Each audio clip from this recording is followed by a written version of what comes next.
All right, welcome back to One Bar and Lupagus Show. I am Lupagus. Today, we're going to look at another NFL draft prospect that the Vikings should have their eye on.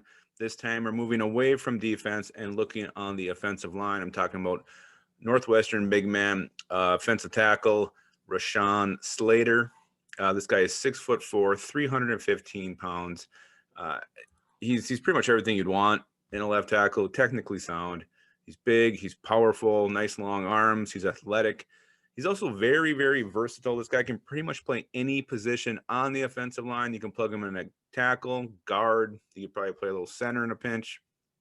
And he's got some just excellent tape out there. If you watch any Rashawn Slater highlights, I mean, he shut down Chase Young, the second overall pick last year. Absolutely just took him out of that ball game.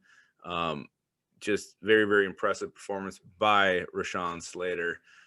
So how would this guy fit on the Vikings offensive line? Well, that's the big question. The Vikings got to decide, are we keeping Riley Reef or is Ezra Cleveland going to take over at left tackle? I mean, I think if you get rid of Riley Reef and you draft Rashawn Slater, he's probably going to be your left tackle because I think he can be that good, probably a higher ceiling than Ezra Cleveland has.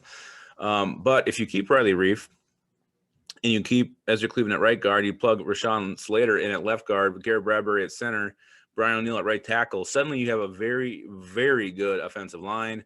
That brings this unit from the doldrums of the league up to the penthouse. So we'll see, what the Vikings do with Riley Reef, because I think that has a huge impact on whether they even consider taking a tackle at pick 14 or even early in this draft. But Rashawn Slater would fit in beautifully, even if he ends up plugging in at guard.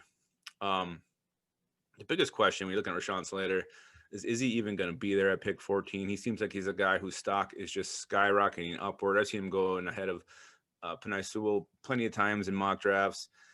So that's going to be the ultimate question. Is he going to end up being skyrocketing up to where he ends up being a top 15 or top 5 pick?